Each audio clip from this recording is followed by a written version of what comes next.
खबर दें आपको, खालिस्तान तहरीक का एक और सिख रहनुमा कनाडा में कत्ल कर दिया गया। सिख दिल सिंह को कनाडा के इलाके विनिपेग में नामालूम अफराद ने फायरिंग करके हलाक कर दिया। आप उनके लोग ये कह भी रहे हैं कि जी हमने मुसाद का तरीका अपना लिया कि जिस तरह मुसाद बाहर जाके मारती थी लोगों को, तो उसी तरह से हमने भी मारना शुरू कर दिया। और ये खालिस्तानी जो हैं वो इंसर्जेंट से निकल के वो टेररिस्ट बन चुके हैं। सिख रहनुमा दौल सिंह भारत को इंतहाई मतलूब अफराद की फहरिस्त में शामिल था।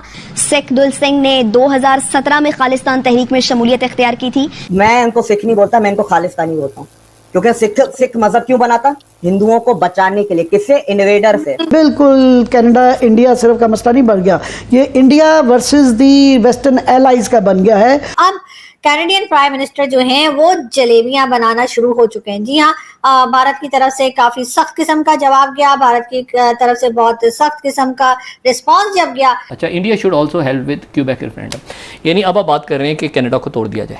इंडियंस ने इस टाइम पे जितना मतलब यूनाइटेड होके दिखाया है, मतलब इस चीज के ऊपर अच्छा भला मुल्क चल रहा था, वो जरूरत ही नहीं थी ऐसे इस तरह से कोई इस तरह की स्टेटमेंट दे के दोनों काम खाए। और वो इंडिया ज़ाहिर है बड़ी पावर है, बड़ी बात है, बड़ी इकोनॉमी है। अब देखिए, पाकिस्तान के अंदर कश्मीर का जिक्र करने वाले की भी टारगेट किलिंग हो रही है। कराची में, इस्लामाबाद में, मुजफ्फराबाद में अभी रिसेंटली हुई है, लेकिन वहां पे यहाँ पे हमारी बात कोई सुनता नहीं है। हम जब इसको आलमी फोरस पे उठाते हैं, अब बात रही किसने मारा किसने नहीं मारा, ये तो डोवाल साहब भी बता सकते हैं, या अमित शाह बता सकते हैं, या मोदी जी बता सकते हैं, ठीक है। लेकिन मैं इतना कह सकता हूँ कि अगर ये इंडिया ने मारा है तो आप ये एक न्यू इंडिया है। जस्टिन ट्रूडो साहब को ये क्या जरूरत महसूस हुई और ये सारा सिलसिला है क्या? दर हकीकत इस वक्त वहां पे एक दूसरी पार्टी है जिसको कहा जाता है न्यू डेमोक्रेट पार्टी, जिसके हेड हैं जसप्रीत सिंह।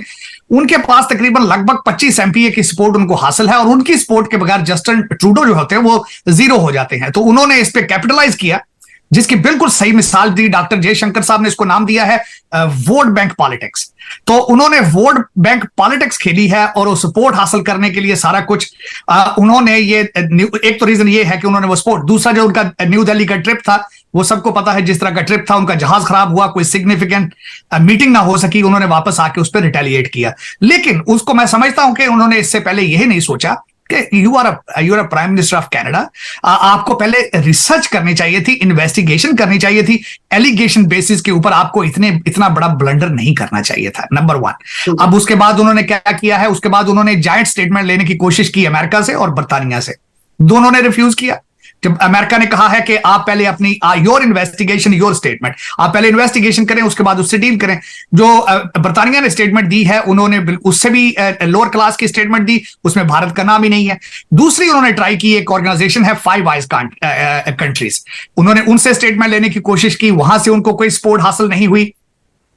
उनकी फॉरेन मिनिस्टर इस वक्त यूनाइटेड नेशंस के इजलास के लिए न्यूयॉर्क आ चुकी हैं, और उन्होंने कहा है कि वो G7 कंट्रीज से ये इसकी सपोर्ट हासिल करने की कोशिश करेंगे। लेकिन मेरे ख्याल में इन एलिगेशन के बेसिस पे, इल्जामात के बेसिस के ऊपर कोई भी जो कंट्री है वो इनको सपोर्ट नहीं देगा। बिलखसूस जब भारत दुनिया की 5वीं बड़ी इकॉनमी हो, तो ये रिस्क कौन लेगा? मेरे ख्याल में इस वक्त Justin Trudeau is in a tight corner, he is under pressure. उन्होंने कर तो लिया है, जिस तरह आपने खुद फरमाया है कि अब वो जो है वो उसके बारे में सोच रहे हैं, टोन डाउन हो चुके हैं। आज उन्होंने कहा है कि मेरा मकसद ये नहीं था कि भारत को प्रोवोक किया जाए, लेकिन मेरे ख्याल में अब ट्रेन निकल चुकी है, और इस वक्त जो भारत की तरफ से भी ट्रैवल एडवाइजरी आ चुकी है, उन्होंने भी एक डिप्लोमेट को निकाल दिया है, इन्होंने भी एक डिप्लोमेट को निकाल दिया है। तो मेरे ख्याल में Justin Trudeau is in deep issue now, deep problem politically, और खासकर जो उनके पैरिये उनके जो वो अपोजिशन के लीडर हैं फ्रेंच स्पीकिंग कंट्री से, स्टेट से, उन्होंने भी कहा है कि इनको अब इसको क्लीन हैंडेड इससे निकलना होगा, इन्वेस्टिगेट करना होगा,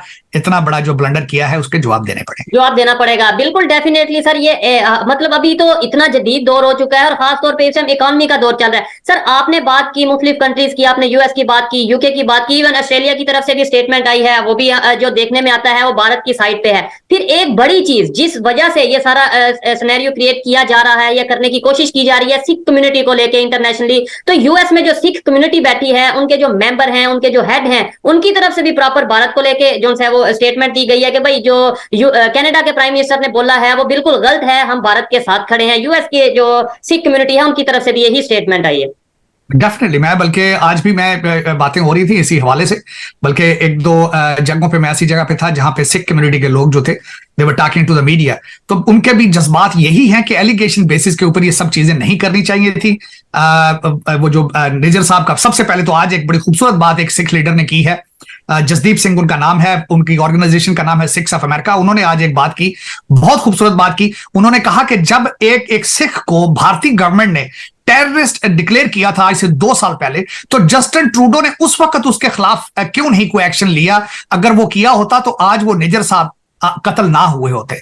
और दूसरा, वो कत्ल हुए हैं और उनके जो एलिगेशन है, एक भी अरेस्ट अभी तक नहीं हुई। और उसके अंदर मैं समझता हूं कि ये वाकई ही अगर देखा जाए तो अगर 2 साल पहले एक आपके कंट्री का बंदा जो है उसको दूसरा कंट्री टेररिस्ट डिक्लेयर कर रहा है, तो आपको सोचना चाहिए था कि उस वक्त उसको एक्शन लिया जाता उसके ऊपर।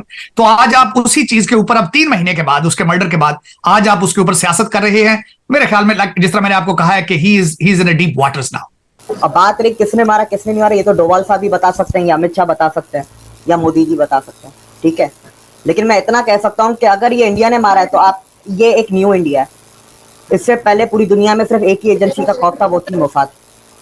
मोसाद के दुश्मनों को 40-40 साल बाद भी ढूंढ के वो मारते हैं। जिन्होंने मोसाद के खिलाफ आज कांड किया, रिटायर हो गए, 40 साल भी उनको जाके बुढ़ापे में भी मार के आएंगे। अगर ये काम किया तो अच्छा है, ठीक है, ओके। और by the way Justin Trudeau का भी आ गया कि वो टोन डाउन हो गया ना, सपोर्ट तो मिली नहीं G7 की कंट्री से, ठीक है। तो जब सपोर्ट नहीं मिली तो वो टोन डाउन हो गया। टोन डाउन होकर कल रात को फिर बयान आ जाता है जस्टिन को, नहीं हम इंडिया को प्रोवोक नहीं करना चाहते थे और इंडिया ने हमें गलत समझ लिया और ये कर दिया वो कर दिया। तो ये है सारा इशू, वो उसको पता चल गया। और आप देखिएगा 25 में कनाडा के इलेक्शन है, जनवरी या फरवरी में ट्रूडो चला जाएगा, गिर जाएगी इसकी सरकार।